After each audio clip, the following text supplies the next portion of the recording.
Je suis marié et père de 5 enfants. J'ai trouvé une banque qui agit pour moi, pour nous, pour notre région. Je suis Lorrain, j'ai trouvé ma banque.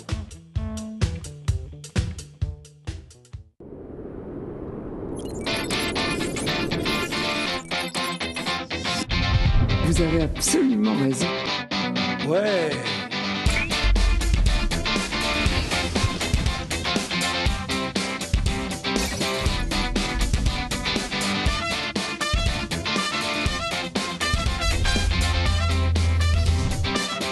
Mesdames, messieurs, bonjour. D'emblée, je pense que j'aurai pas beaucoup la parole aujourd'hui dans cette émission. Pourquoi? Mais pourquoi donc? Bonjour, mesdames. Bonjour. C'est la première fois où il y a autant de femmes autour de moi, je suis contente. Bah oui, pour une fois, vous vous sentez pas seule, hein, c'est clair. Bonjour Virginie, ça va bien? Bonjour à tous. Bah oui, ça va bien, entourée de femmes. Bah oui, merci pour moi. À côté, nous avons donc Maria Grazia. Bonjour Maria, comment ça va? Bonjour, très bien. Bonjour Avec à le tous. passe-parole là, celui-là même qui va sortir pour le mois de novembre. Hein. Oui, c'est déjà sorti. Il est déjà sorti, vous Voilà. pouvez vous le procurer dans tous les bons kiosques, mais également par internet, vous pouvez le commander. C'est pour nos amis italiens de la grande région, vous êtes au courant comme ça de tout ce qui se passe, avec un sujet sur le parmesan, le vrai parmesan. Pas que pour les Italiens, hein, même les italophiles, toutes les personnes qui aiment l'Italie, hein, il faut le souligner. Mais on aime tous les Italiennes Voilà. et les Italiens. L'Italie. J'ai failli me trahir. Et merci pour le petit message sur R, c'est très sympa à vous. Alors nous allons parler tout à l'heure de parmesan, Le absolument. fromage en général. Fromage en général. Il y a un événement consacré au fromage, donc... Et ça tombe bien parce qu'en face de vous, vous avez une diététicienne. Oui, voilà. Bonjour Anne Durochet. Bonjour. Ça va bien, merci de prendre un peu de temps pour nous. Oui, on a besoin de vous. On a besoin de vous aujourd'hui parce qu'on va parler de nos ados et de la façon dont ils se nourrissent. Et forcément de Sylvie Marx parce qu'après on parlera de nos ados et de la façon dont ils se comportent. Bonjour Sylvie. Bonjour. Alors Sylvie, je rappelle qu'elle est psychothérapeute et qu'elle s'appelle Sylvie Marx Siranka depuis quelques semaines parce que vous savez qu'elle a convolé cet été. Elle avait un peu de temps, elle s'est dit qu'est-ce que je pourrais bien faire? Hop, je vais me marier. Je me suis dit qu'il y avait un âge pour tout. Voilà. Et ça va? Tout va bien? Ah oui, je suis ravie. Bon, tout va toujours bien, sinon vous nous le dites. Hein, Tout va toujours bien. On peut toujours créer une émission à un thème, on peut en parler entre nous. Vous Faire savez un comment groupe de c'est. parents. Enfin, mettre un divan, vous pouvez chacun vous exprimer. Alors, dans un premier temps, on s'est posé la question, oui, parce qu'on s'est demandé comment nos ados mangeaient. Alors, je suppose qu'autour de nous, on a tous des ados. Maria, vous êtes maman d'un ado? Oui, un ado de 16 ans et demi. Il mange tout le temps? Il mange tout le temps, Ouais, oui. c'est un peu le truc. Tout ce que maman lui fait, oui, c'est vrai. Virginie, votre frère, Oui, moi, j'ai pas d'ado, mais j'ai un frère, qui a 15 ans. il mange tout le temps? Non, il mange bien, il mange correctement. Quels sont ses défauts? Parce que, Mais alors, il peut pas en avoir parce que j'ai une sœur qui est diététicienne.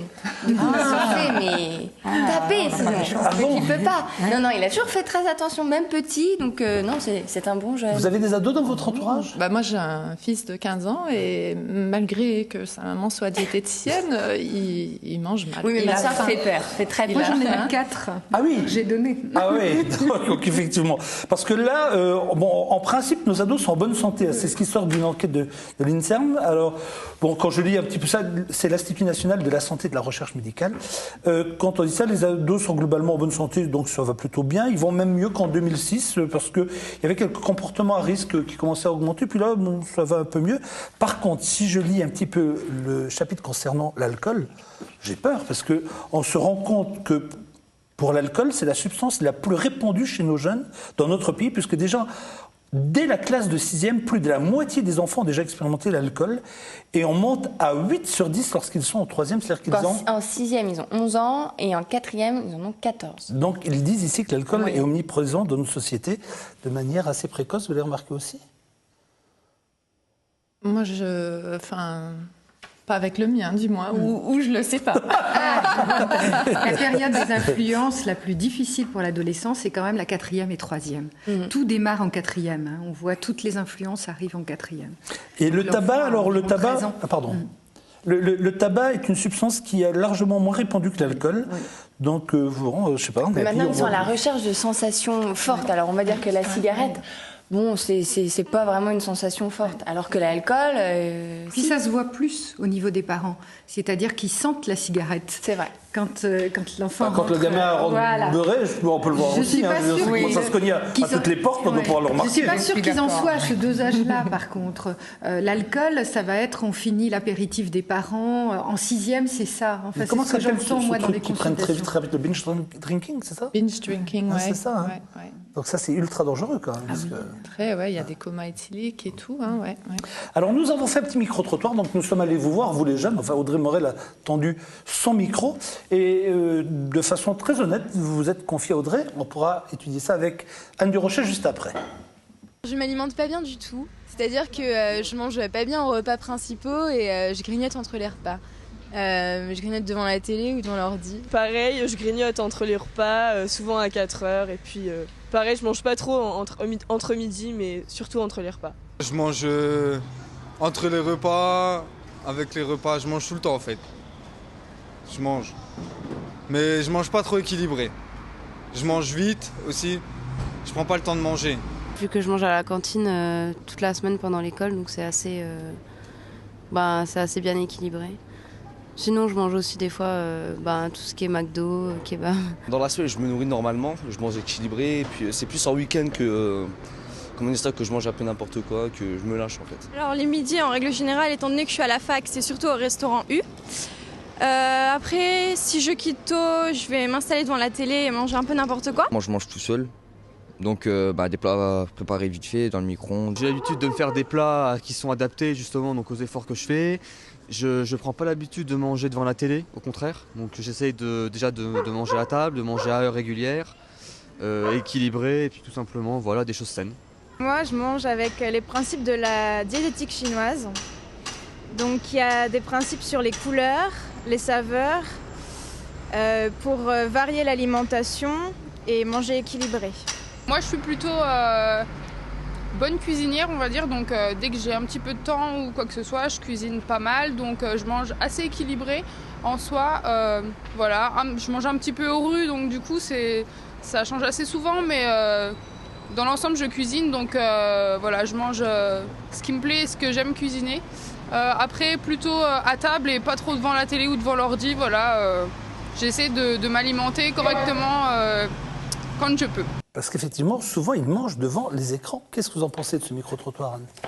Ouais, c'est intéressant. On a un peu de tout, mais on a quand même une majorité de jeunes qui mangent mal, qui grignotent. Il y a quelques bons exemples de la jeune femme en dernier qui dit cuisiner, se préparer des repas équilibrés. C'est un savoir qui se perd. Et pourquoi c'est si mauvais de manger devant les écrans ? Il y a l'influence de la pub et on n'est pas attentif à ce qu'on fait. Du coup, on n'est pas attentif à ces signaux de faim, de satiété. On peut manger plus que nécessaire. Il n'y a pas les prises de conscience. Ouais. Trop rapidement. Et on ne savoure pas, on ne déguste pas. On a besoin quand même de se concentrer à 100% sur son plat. On peut discuter, interagir avec d'autres, mais du coup, la télé, ça rend le repas un peu sans goût. Mais j'ai l'impression que les enseignes de fast-food, quelles qu'elles soient, ont cherché à s'améliorer. Je ne sais pas ce que vous en pensez. Vous trouvez que vous sentez une petite amélioration à ce niveau-là ? Pourquoi ? Parce qu'il y a des fruits maintenant dans le menu enfant ? Non, mais il y a même d'autres saveurs, il y a même d'autres choses. J'ai l'impression que ça bouge un peu. Depuis quelques années, ils sont beaucoup plus attentifs, les salades. Ils rajoutent du fromage, ils rajoutent des salades, mais oui. Est-ce que c'est pour varier la consommation et aussi le dispositif commercial ? Oui, je ne sais pas. Est-ce que c'est effectivement en termes d'hygiène ? De toute façon, on ne va pas dans un fast-food pour bien manger. Oui. Voilà. Par contre, ce que je voudrais dire, c'est que c'est très important on voit au Radio Crochet, l'influence, Anne ne dira pas le contraire, c'est l'influence de la compensation alimentaire. C'est-à-dire qu'en fait, je me remplis... Vous l'appelez Radio Crochet, c'est ça ? Oui. Merci. Pardon. La prochaine fois, on chantera en plus. Si on peut chanter pour Sylvie Marx aussi, ce sera bien la prochaine fois. Micro-trottoir, oui. Je voulais dire l'influence où l'adolescent ou le jeune se remplit en mangeant. Et donc, ils ne se rendent pas compte. C'est vraiment un complément émotionnel aussi. Et c'est ça qui va faire le sentiment de satiété. Quand on n'est pas bien, on mange plus. Absolument. On mange pas. La jeune fille qui dit, je vais manger correctement à midi, je vais faire attention, et tout d'un coup, je suis devant mes devoirs, et du coup, par rapport aux devoirs, je vais grignoter n'importe quoi. Ça, c'est très à cause de l'angoisse ? Oui, du stress. Il y a un peu l'angoisse, le stress qui fait qu'on a besoin de calmer. Voilà. Il y a un effet anti-stress, le fait de manger des sucreries. Nos ados, vous en voyez beaucoup qui sont maintenant obèses ? J'en vois en consultation. La tranche 15-25 ans, c'est une tranche que je vois assez souvent en consultation. Donc, je vois ceux qui sont conscients d'être en surpoids, qui viennent pour régler leurs problèmes de poids, mais il y a tous ceux qui n'en sont pas conscients. D'après l'étude Ipsos, il y a une trentaine de % des jeunes qui sont en surpoids, mais n'ont pas conscience de l'être. Après, ça peut être simple quand la famille met du sien, qu'il y a une prise en charge, on va dire, familiale, une participation de la maman, du papa, qui applique les bons conseils avec le jeune. Mais quand le jeune est tout seul à devoir changer son comportement alimentaire et qu'il n'a pas l'aide de papa et maman, c'est beaucoup plus compliqué et généralement on n'arrive pas à de très bons résultats. Oui, oui, parce que s'ils sont en bande, ils ouvrent le réfrigérateur, ils vident le réfrigérateur, ils ne se demandent pas... Moi je pense aussi, quand j'ai dit nos enfants sont nos buvards, je prends un panier bio pour la famille depuis un moment et ma fille qui avait fait ses études en Belgique prenait le panier bio, c'était vraiment à des tarifs préférentiels pour les étudiants. Et du coup, je me dis, tiens, et c'est pas moi qui lui ai dit, ça serait bien que quand tu te retrouves à l'étranger... De toute façon, il faut toujours donner l'exemple. Voilà. C'est bien, ils ont conscience quand même qu'ils peuvent mieux manger. Ils ont conscience qu'ils peuvent mieux manger. Après, c'est une question de choix. Ça va plus vite de mal manger. Oui, c'est ça. Et il y a un savoir qui se perd, cuisiner équilibré, savoir manger. Tu manges aussi beaucoup dans la rue, Anne. Oui. De plus en plus. Est-ce que c'est pour justement dire, je ne suis pas avec vous, c'est ma période de rébellion et voilà, et je vous montre. Je gagne du temps. Oui. En 10 ans, moi j'ai vu les choses évoluer. Quand je suis arrivée en France, je suis d'origine canadienne, je trouvais que les Français grignotaient moins qu'au Canada. Qu'il y avait moins d'obésité, ça sautait aux yeux. Et là, en 10 ans, on voit les choses évoluer. Il y a de plus en plus de choses à grignoter, à disposition dans les rues, un peu comme en Amérique. Oui, c'est ça, c'est vrai qu'on grignote beaucoup.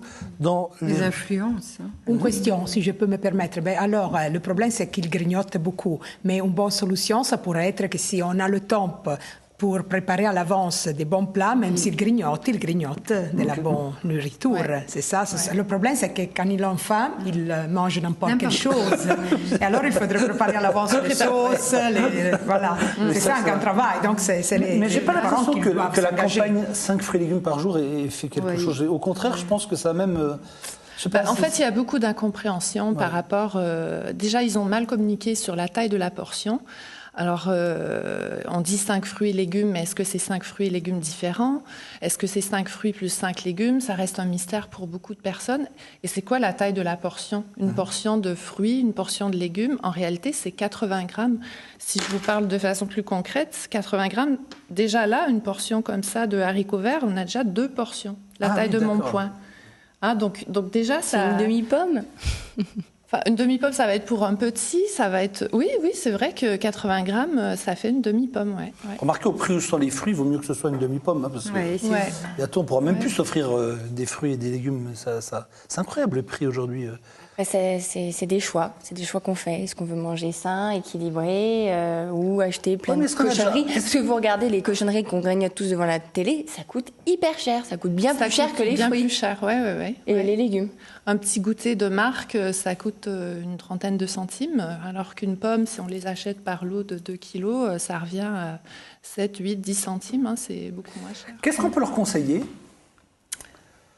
Alors, aux jeunes qui mangent mal? Ouais. C'est-à-dire de quoi? De leur dire, je sais pas, est-ce que le fait de les intéresser, par exemple, à la cuisine, de temps en temps leur dire, viens... Il y a des cours de cuisine aussi pour les enfants, c'est peut-être pas mal ça. Ouais, ça peut être intéressant. Ça se faisait à l'école il y a une vingtaine d'années aussi. Je pense que, après, c'est de goûter, de ne pas refuser de goûter, comme on dit aux enfants, il faut goûter 15 fois un nouvel aliment. Avant d'apprendre à l'apprécier, donc pas le rejeter d'emblée et accepter de goûter, ne serait-ce qu'une bouchée déjà, et puis pas succomber. Remarquez, jamais trop tard, je vais découvrir les brocolis, moi. Et vous êtes d'accord avec le dicton le matin tu manges comme un roi, midi comme un prince et le soir comme un mendiant? On voit beaucoup d'adolescents qui ne déjeunent pas. Justement, et qui vont compenser avec n'importe quoi. Est-ce que ce dicton a de la valeur? Je pense qu'il faut bien manger. Alors après, il y a tout un débat qu'on pourrait faire sur les produits du petit déjeuner qui sont beaucoup, beaucoup trop sucrés et qui ne tiennent pas au corps. et qui donne le ton pour la journée. On commence sucré, on a envie de manger après des sucreries Un ado a tout au besoin long de de la combien de journée. calories en moyenne par jour? Alors, un jeune homme, 2500, 3000, quand même. plutôt 3000 en pleine croissance, oui.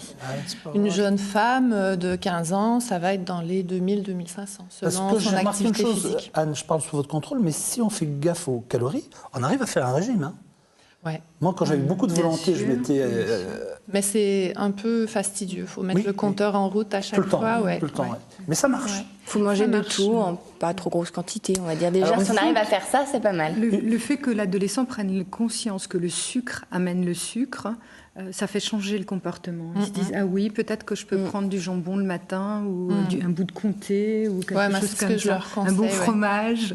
Et du coup, ça change le parmesan. Voilà. Avant de donner la parole à Maria Grazia tout à l'heure, je voudrais qu'on revienne maintenant sur nos ados. On a parlé de la façon dont ils se nourrissaient. Moi, je voudrais qu'on revienne sur quelques phénomènes. Aujourd'hui, nos ados, avec Internet, sont parfois harcelés par la cyber-attaque, si j'ose dire. Qu'est-ce qu'on peut faire contre ça? Vous l'avez remarqué aussi? Vous avez aussi des gens qui... Alors oui, certains confrères ont comparé l'adolescent à la génération girafe. La génération girafe, pourquoi? Parce que la girafe est le mammifère qui dort le moins sur Terre et qu'il surveille son environnement en permanence dans l'attente d'un message ou dans des craintes de danger. Et en fait, on se rend compte que l'adolescent, il surveille en permanence Facebook, en alertant par texto ses petits copains, et en permanence en voulant savoir où est-ce que ça en est, avec une idée de revalorisation, c'est-à-dire qu'est-ce que je vaux à tes yeux, ou une idée de dévalorisation. Voilà. Oui. Est-ce qu'il faut apprendre aux ados à ne pas donner leur numéro de téléphone à tout le monde aussi, ou c'est trop tard? Oui, à être très vigilant.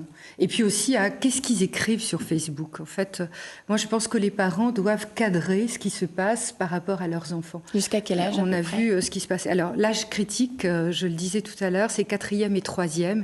C'est les âges où les influences sont le plus fort. Dolto le disait, on appelait ça le complexe du homard parce qu'il changeait de carapace, etc. il y a une 40aine d'années. À quel moment on doit être attentif Imaginons que notre ado soit touché par un harcèlement justement de ses potes qui provient de la toile. Comment est-ce qu'on peut s'en rendre compte et qu'est-ce qu'on peut faire? Alors la grande difficulté, c'est la propagation, c'est-à-dire d'abord de repérer les signes de l'adolescent. Est-ce qu'il se sent un petit peu en colère? Est-ce qu'il est agressif? Est-ce qu'il est dépressif? Est-ce qu'il est tristouné? Est-ce qu'il a une grande mélancolie? Et d'essayer de trouver un temps d'échange, de communication. Je recevais en consultation cette semaine des adolescents et ils me disaient que tous les soirs, ils avaient une forme de rituel et que la maman, ils allaient sur le lit de la maman pour... comment dire, échanger, une forme d'échange, de dire un petit peu les leçons, qu'est-ce qu'ils avaient, etc. Et du coup, la maman me disait, j'arrive à faire un vrai dépistage de qu'est-ce qui se passe avec mes 2 filles qui sont adolescentes. Je trouve ça très, très bien. Donc, il ne parle pas encore avec sa mère par Internet, donc? Heureusement. Autre chose, par rapport à nos ados, par exemple, l'ado qui dépense beaucoup d'argent tout le temps et qui ne se rend pas compte de ce que c'est que gagner son argent. Je voulais juste dire, pour la propagation, je voulais juste terminer, Jean-Luc, si vous me permettez. Oui. La différence, c'est que la propagation, elle va être catastrophique sur Internet parce qu'un seul message d'insulte sur Facebook va prendre une ampleur, elle va être multipliée, on dit par 10. Donc, si quelqu'un la traite, je ne sais pas, de grosse, justement, pour reprendre le thème de tout à l'heure, eh bien, du coup, la gamine va se sentir en mal-être très, très vite parce que ça a un impact de puissance 10. Et c'est ça, la gravité d'Internet. Pour en revenir à leurs dépenses, alors, mon ado dépense trop. Est-ce qu'ils dépensent plus déjà, les ados, maintenant? Alors, on se rend compte qu'en fait, on a toujours des adolescents en fonction des parents. S'il y a des parents pingres ou économes, eh bien, l'adolescent va être économe, il va comprendre les valeurs de l'argent.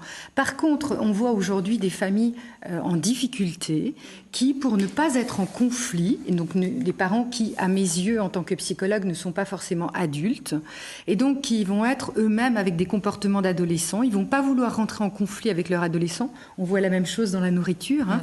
Et en fait, ces parents-là, à partir du moment où ils vont avoir une conduite affirmative en permanence pour ne pas frustrer leur enfant, eh bien l'enfant, il n'apprendra pas la notion de désir, la notion de vouloir, la notion d'attente. Même de frustration. Et de frustration, qui est très très importante pour l'adolescent. Mais c'est quoi? Parce qu'ils veulent vivre à l'instant présent, c'est justif de claquer beaucoup d'argent. Je sais pas, je gagne mon premier salaire et je claque tout, par exemple. Voilà. C'est ça? Oui. Alors, que l'enfant le fasse une fois, moi je sais que j'ai un souvenir que ma maman me disait, avec ton premier salaire, et je l'ai fait avec mon premier salaire, je me suis acheté un dessus de lit magnifique et je l'ai encore 20 ans après. Alors pour elle, c'était son premier salaire et c'était important. Bravo. Voilà. Et du coup, j'ai fait quelque chose un petit peu similaire sans m'en rendre compte, en fait. Donc, on transmet aussi des valeurs. Voilà, mais ceci, ça s'est fait une fois avec son premier salaire. Après, ce qui est important, c'est d'apprendre à l'enfant à patienter, à mettre de l'argent de côté, à s'offrir l'objet dont il rêve. Et ce qu'on va voir, c'est par exemple l'adolescent qui va dire « je veux les baskets là qui coûtent très cher, etc. » Et le parent qui ne peut pas les acheter et qui va dire « eh ben voilà, je voudrais savoir si effectivement je ne peux pas t'acheter celle-ci. » Et puis on va le dire une semaine après, 2 semaines après, il va demander à l'enfant « est-ce que vraiment ces baskets te manquent ? Ou est-ce que c'était un achat impulsif ou compulsif, comme on dit ?» Ah oui, d'accord. Donc ça, c'est important aussi parce que c'est lui apprendre des frustrations. Alors on a d'autres questions, mais pas tout de suite. On va d'abord jouer, si vous voulez bien, tous ensemble, un petit jeu, parce que vous le savez, il faut maintenir cette moyenne maintenant que tous les chroniqueurs, animateurs qui sont autour de cette table en permanence ont réussi à être au-dessus de la moyenne. Sur une trentaine de jeux, nous sommes presque à 20 gagnants. Ça, on a quand même bien progressé, alors qu'à une époque, on était mauvais comme tout, là, d'un seul coup. Et grâce à vous, aujourd'hui, on va pouvoir rajouter, je suis sûr, une pierre à l'édifice de la victoire. Alors, petit jeu, regardez bien ces images. De quoi allons-nous parler? Mais qu'est-ce qu'il peut se passer? Qu'est-ce qui peut nous intéresser? Regardez partout. Regardez partout. Vous dites? Une réunion? Non, c'est pas vraiment une réunion. On va dire que c'est plutôt une présentation. Oui. Présentation de machines. Oui, de machines. C'est ce qu'ils ont devant eux, là? De TPE. Les TPE, ouais. Peut-être, je ne sais pas. On dirait un appareil à carte bleue. On dirait un appareil à carte bleue. Vous n'êtes pas loin, mais alors qu'est-ce qu'il a de spécial? Pourquoi? C'est quand on passe la carte dessus, ça prend la puce, là. Appareils, on met les doigts dessus. Non. Avec les empreintes. Les doigts dessus. Oui. Mais c'est exactement ça. Bravo, Sylvie. Et bien voilà, je vais vous montrer quelque chose de nouveau. C'est-à-dire, mesdames, messieurs, aujourd'hui, vous savez, on cherche toujours notre carte bleue, on a peur de la perdre. Et bien grâce à ce petit appareil, vous avez votre carte bleue dans votre sac à main, madame. Ou messieurs, vous l'avez dans votre portefeuille. Vous n'avez plus besoin de sortir votre carte bleue. Et même si on vous la vole, ça ne marchera pas parce qu'il vous faudra le doigt. Alors vous me direz, on peut faire comme Virginie l'autre jour, lors d'Halloween, on peut toujours prendre le doigt de quelqu'un d'autre, mais ça ne se fait pas. Si on n'a pas de doigt, comment on fait? C'est la même chose.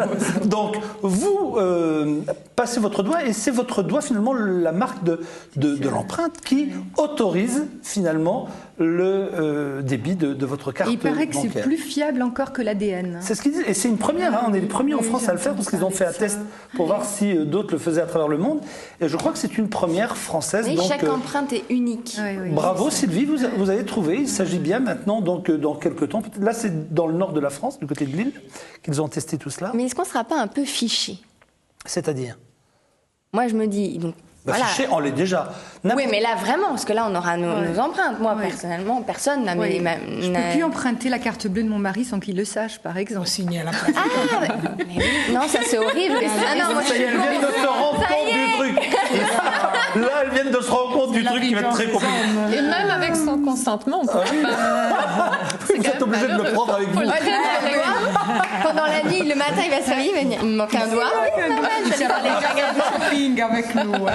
Oui. Ça, c'est la vraie torture. Je vous fais confiance, vous avez déjà trouvé autre chose, mesdames, ça j'en suis sûr. Mais sachez que ça existe et que ça marche, et quelque part, c'est plutôt au niveau sécurité quelque chose de bien. Oui, mais finalement, on est contre. Bravo. On va revenir, si vous le voulez bien, sur un film maintenant. Vous le savez, on vous propose en permanence de jouer et de gagner des places de ciné pour aller au multiplex Gaumont d'Amnéville tout au long de cette semaine. Vous pouvez gagner des places pour vous, la personne de votre choix, pour aller voir le film de votre choix. Nous en avons choisi un au hasard. On vous propose la bande-annonce et vous allez ensuite sur notre site Facebook, bien sûr. L'autre télé. Par exemple. Et vous pouvez tenter de remporter ces places de ciné bande-annonce. Bronson y est resté. Vous savez tous deux ce qui est en jeu. On dirait que j'arrive au bout de la route. Tirez, mon Dieu, tirez!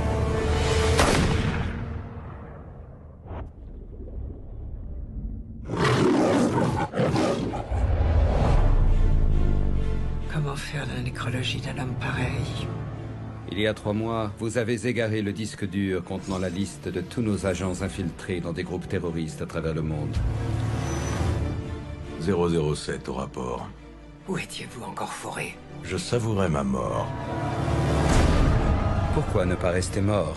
Voilà la question. Il n'y a aucune honte à avouer que vous avez perdu la main.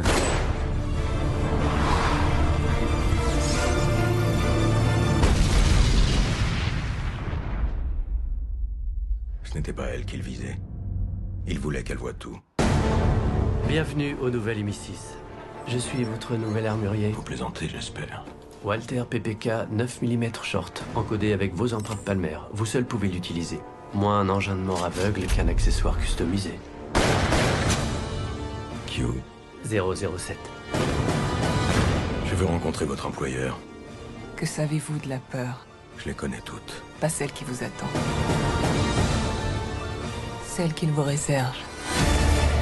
Tu t'es vu à courser des espions?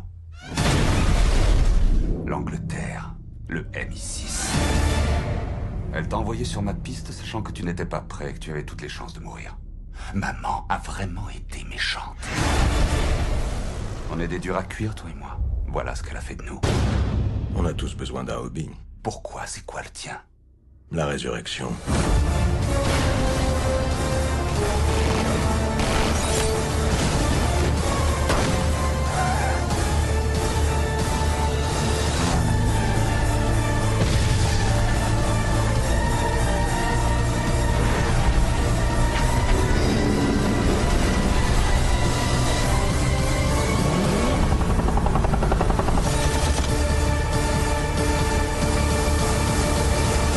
Skyfall, si vous avez envie d'aller le voir, vous pouvez y aller. Nous avons des places pour vous pour le multiplex Gaumont d'Amnéville. Autour de la table, c'est pas très. Je sais pas, James Bond, c'est pas. Non, Maria, c'est pas votre truc. Non, mais j'apprécie parce que bon, c'est un cult, non, un cult movie. Mais bon, j'ai dit que c'est pour les ados et pour les ados qui restent ados toute la vie. Mais est-ce qu'il y a un film sur les Desperate Housewives qui est sorti?